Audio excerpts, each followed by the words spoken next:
представленный на утверждение настоящего пленарного заседания Генеральной Ассамблеи. Значение этого документа определяется значением вопроса, которому посвящена эта резолюция. Намеченные таким образом в резолюции мероприятия выражает правильный и реалистический подход к решению вопроса о проведении мероприятий по контролю над атомной энергией.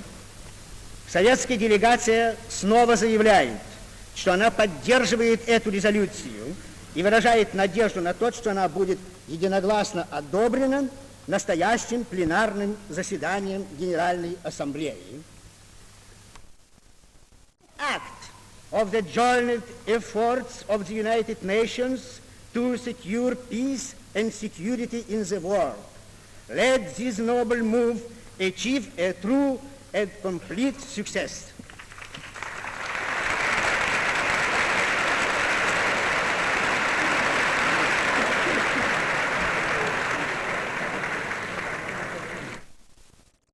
So wish it clearly understood here, ladies and gentlemen, that we fully appreciate the spirit and intent behind the magnificent gesture of the Union of Soviet Socialist Republics, the United Kingdom, the United States, France, China, and Canada, in asking this assembly to consider this very important question of creating a commission to control atomic energy.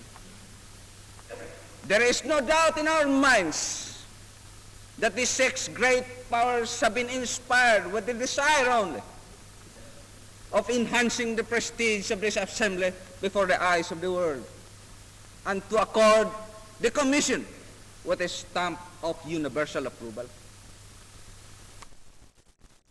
Why can't we not simplify matters, gentlemen, by letting the Security Council, with the assistance of Canada, handle it? As our second reason, we felt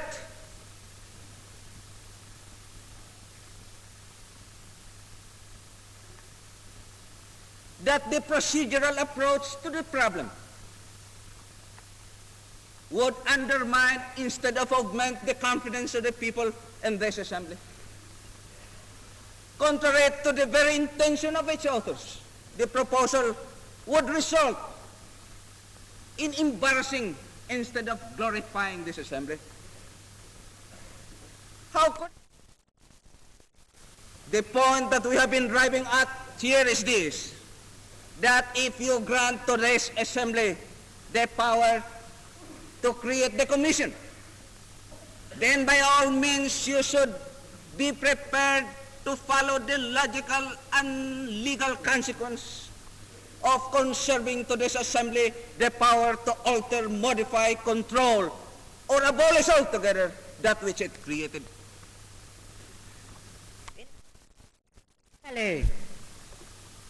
L'Organisation des Nations Unies, à peine mis en place les organismes prévus par la Charte de San Francisco, dès la première réunion de la première commission de cette Assemblée, à l'unanimité, et voté la motion conforme à la proposition des 5 puissances plus le Canada, et qui nous engage définitivement dans la voie pacifique et dans l'usage pacifique de cette découverte dont les résultats et les conséquences sont immesurables à l'esprit humain. Eh bien, je veux d'abord rendre hommage au haut exemple de solidarité internationale que nous donnent les États-Unis, l'Angleterre et le Canada, qui ont mis au point les résultats de cette découverte et qui tout de suite la confient à l'organisme international. Je veux ensuite. Par conséquent, des votants. Je ne crois pas manquer au devoir de ma... The report is adopted unanimously by 47 votes out of 47 voters. I think it will be the wish of the Assembly that I should congratulate here publicly Committee 1 on this excellent result, a result of immense importance, and congratulate and thank particularly the Chairman of Committee 1, Mr. Manuelski. Le deuxième point de l'ordre du jour.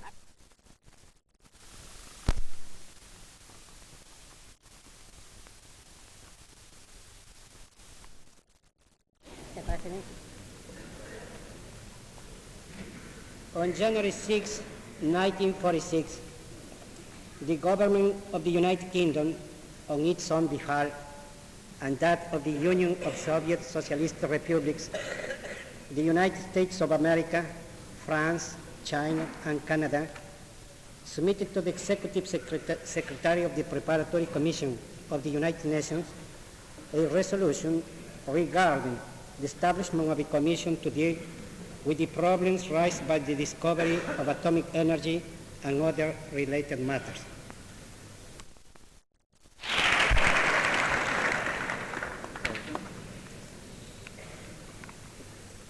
My fellow delegates, I wish to make only a short statement in support of the very able report just made to the General Assembly by the Political and Security Committee.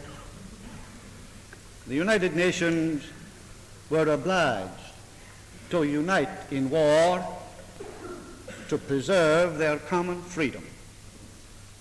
The United Nations are now committed to remain united in order to preserve their common peace.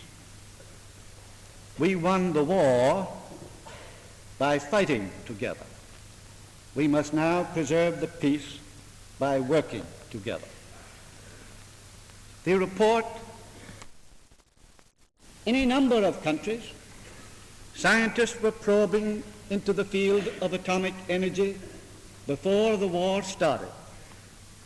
The United States, the United Kingdom, and Canada decided to pool their knowledge. And the United States, at a cost of $2,000 million, pressed forward with research and with developments to ensure that the nations fighting to preserve freedom on this earth should not lag in the race to discover the secret of the atom. In meeting the problems, we must realize that in this atomic age and in this interdependent world, our common interests in preserving the peace far outweigh any possible conflict in interest that might divide us. At this first session of the General Assembly,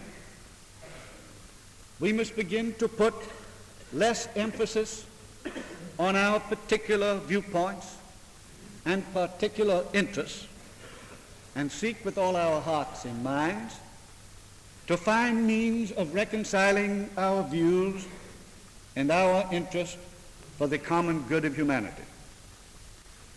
Peace and reconciliation cannot be achieved by unilateral action. Peace and reconciliation require common action. That is why the more common tasks we can set for ourselves, the more we are likely to come to understand each other's problems and interests.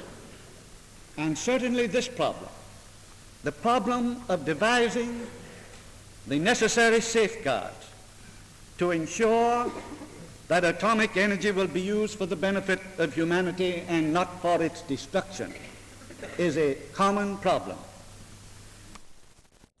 I sincerely hope that the General Assembly will approve the resolution now before it. I hope that the Commission will promptly set to work on its tasks.